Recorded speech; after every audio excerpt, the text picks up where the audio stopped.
да си от нашия отбор. Не, бе. Откраднах димата на блок. Бихме искали да добием всичко. Добре дошли. Последният останал печели. Майнкрафт сервер, в който 8 човека имат по 3 живота. Като загубят ли ги всичките, умират. Завинаги. Като може да завърши с финален край или фатално бъдеще за някой. Ще се правят отбори, предателства, търговии и най-вече битка. Дали ще има добър край с награда фигурка, ще разберем сега. А вие може да се настаните удобно, да хапнете банички с тератор и нека играта да започне. Пуснахме сервера и всички отидоха по стъпките си. Започнахме да взимаме ресурси, като дърво, камък и храна. Всички започнаха да правят отбори, образувайки се грамадни такива.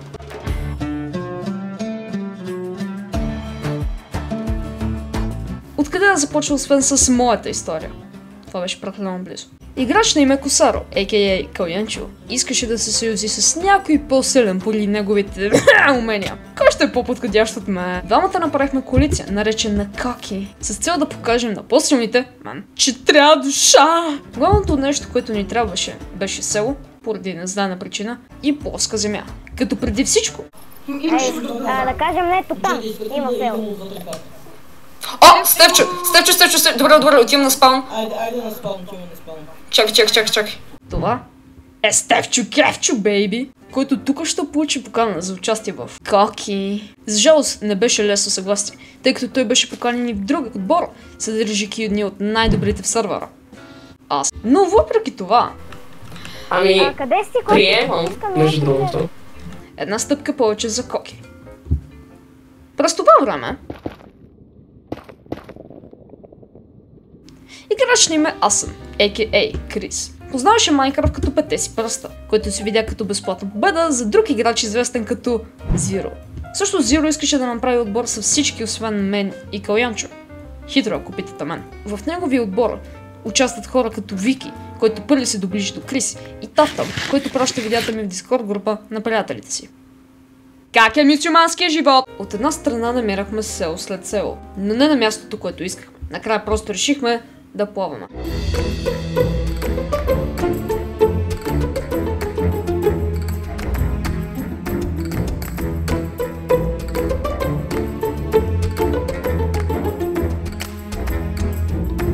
Отидохме на 2000 блокчета за тази плоска семия със село, но в крайна сметка решихме да отидем в грамадна пещера, усещайки, че наистина може да сме назад.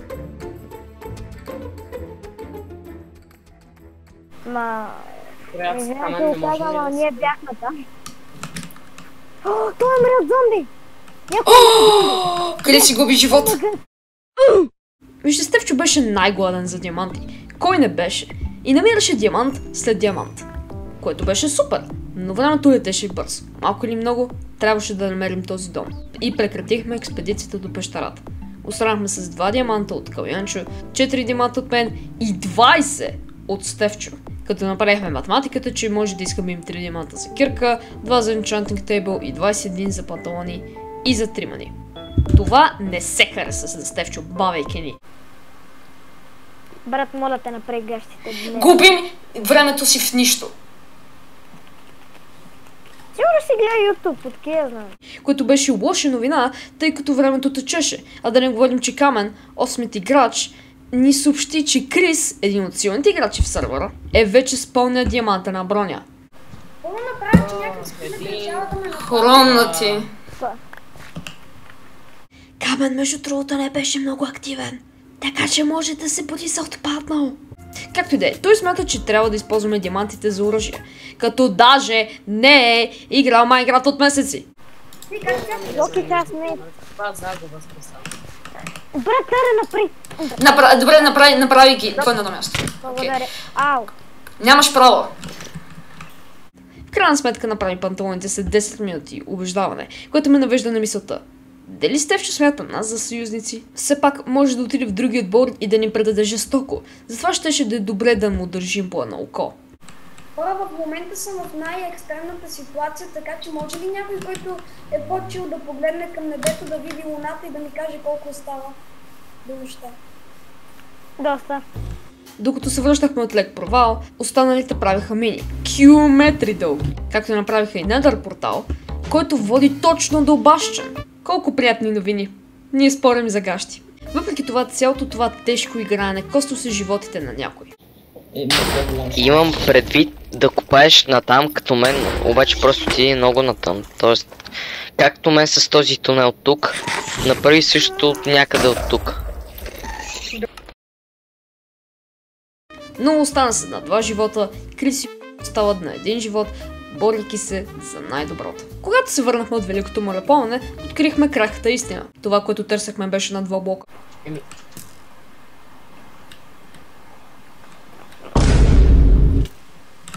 Има майншафт тук. Ой, тук има майншафт? Да, и... О, О, накосвам добра. Добре, ще трябва да си... ще спра за малко да си изготвя храната. Но отново, времето изтичаше и трябваше да изпратя Стефчо да копае за диаманти. Няма да може, това място е добре за арена, така че ако искате, може да направим така. Аз мисля да построя арена за битка на 20-я ден, като ще се бием.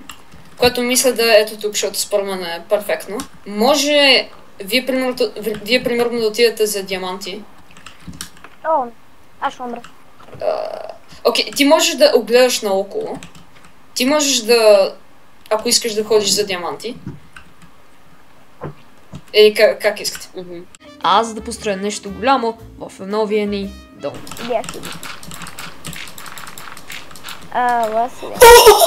Крисенето! Крисенето! Рип. Коянчо беше отишъл в мините, откривайки нищо, освен камък, който използвахме за това.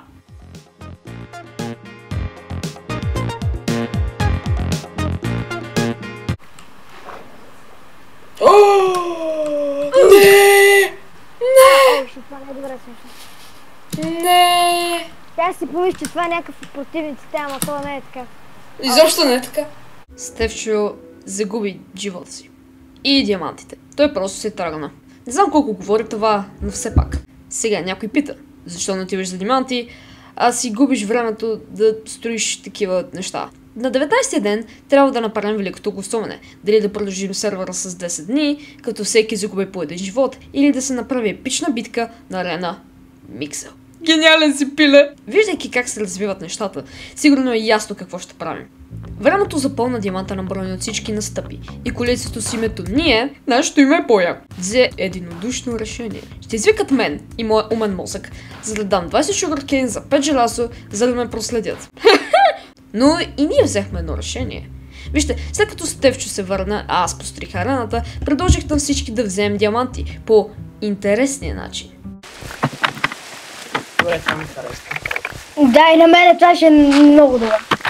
Ще направим капан, а то е следния. Слага се табела, след нея всички останали. Над табелите се слага пясък и когато първата табела се счупи, всички падат включително с пясъка. И ако има някой над пясъка... Да... Някои хора обаче могат да сложат вода под себе си. Затова имам план Б. Слагаме крафтинг тейбъл. За да няма спасение. Аз съм лошо пиле. Планът беше гениален. Ако беше проработил, всичко щеше да е супер. Включително и Стефчо го хареса. И щом би убил някой от тях, значи той е от наша страна. Правихме капана. Копаем. Чувам Крис. Това е Крис. Коки. О, момчета. Това е Крис. Същия, на който щяхме да му направим капана. Нещата стават грозни. Да не говорим, че той предположи, че това ще е капан. Сърцата на мен и Стефчо крещят. Я бате, какво става тука? Искахме просто да се махне, без да казва абсолютно нищо. Не? Окей, ще ви помогна малко, защото ми е скучно. Иска да ни помогне. За капан, който е предназначен за него. Искам да ти покажа нещо, което ще мисля, че ще е много забавно. Опа! Шегувам се. И тогава ми светна.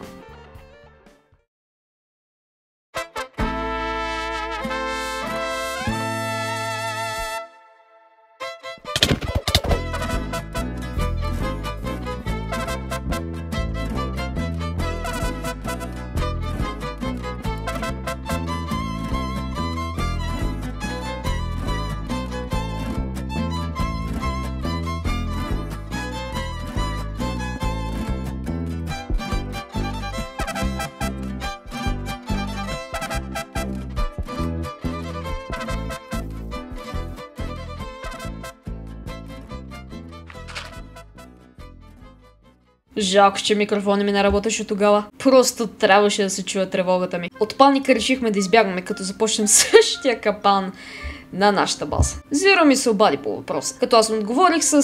За какво говориш, бе, брата? Крис лъже! В крайна сметка той искаше да ме пита за координатите на арената, за да я види. И моят гениален мозък му ги даде. Сега ще дойде с приятелката си Крис и нека Господ да бъде с нас. Ама ти имаш диаманта, ние имаме запалка, ние много тежко мога да смажем. Ние сме двама, той един и е на един живот. И да умре аз, ти ще го убиеш. Всъщност по-рано, когато ви казах, че ще ни преследват, това и направиха. Дадох стоката и дори да не ги бях дал координатите на Зиро, пак и двамата щяха да дойдат. Добре ден, не се знаеше дали ще дойдат и двамата, затова казах на Коянчо, че ако видим повече от едно име... Съжалявам, брат, продах ти във възглавницата, като беше малък. Не, спокойно, ще се крием в мината. Гледайки отгоре, мисля, че макар да не намерихме диаманти, мината беше полезна. Чакахме и чакахме. О, само едно име, нещата ще се цветя.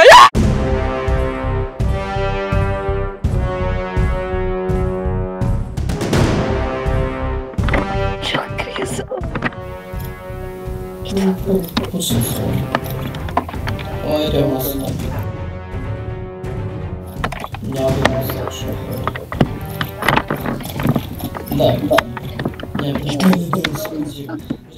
Да. Да. Направи кафяво пуснах човек, както и очакваното.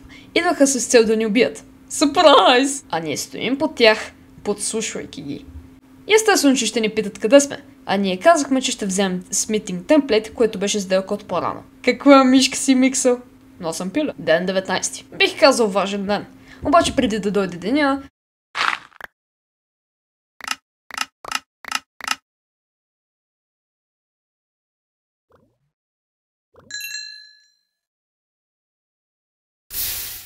Това не беше добре. Откриха ни базата. Всеки един би искал да продължи сървъра, но това ще коства живота на някой и тук ще Стефчо стане един от тях, отивайки на битка с желязо. Яко, много яко. Йо, какво правиш тук? Защо лавата е така? Чакай, бях се микнал. Че нямаш право да не бием, нямаш право да не биеш. 19 ден. 19 дена. Аз Стефчо брои се. Не, вчера беше 18 ти като го уби. Си убран. Си беше убран. Бата, ако ме удариш. Не, нямам право. Ще ударя.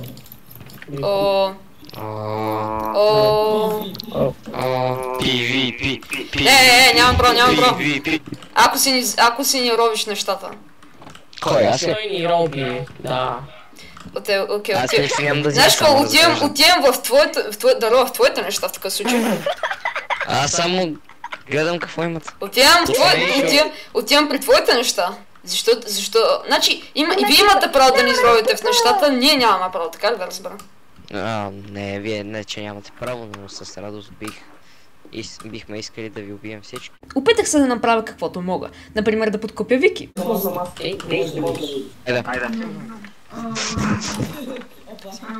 Да играем.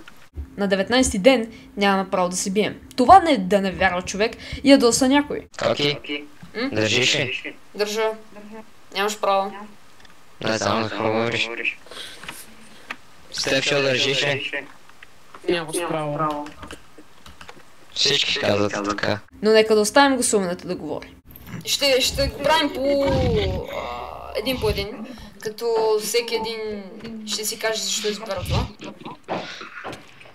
И няма право да си сменям мнението. Окей. Така. Всички в средата. Тапта, мама. Окей, значи къде отиваш? Но аз направих математика, така че макар и да гласувам за това, което ще направя, все пак ще се гласува за битка. Следващия е Коянчо. Ами, аз гласувам за битка. Следващия е Вики. Следващия е Стефчо. Така, аз съм на един живот, така че... Следващия е Таптон. И 0. Защо битка? Защо всички сте за битка? Всички на едно. Утрешния ден е битка. На арената. Защо чака утре, брат, не ми се чака утре. Както казах, на 19 ден гласуване и 20 ден битка. Като сгубиш на битката, губиш като цяло. Но имаше лекичка надежда. Използвахме времето си да намерим още диаманти. Окей, чуем внимателно. Откраднах диамантния блок. Опа. Имам 12 диаманта. На какво да ги използвам? Не те чувам нещо. Ще ги изхарча за честплейт. И ще дам останалите 4 на теб за бутуши. Остана само да вярваме в себе си. Защо се чете? Още мали.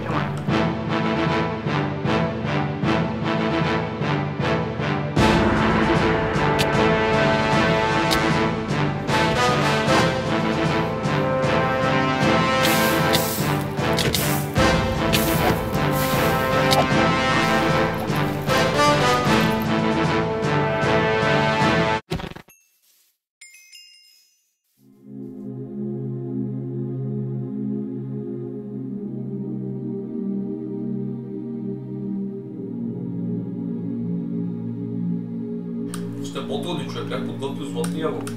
Беше очаквано. Не бяхме и близо. Крис спечели.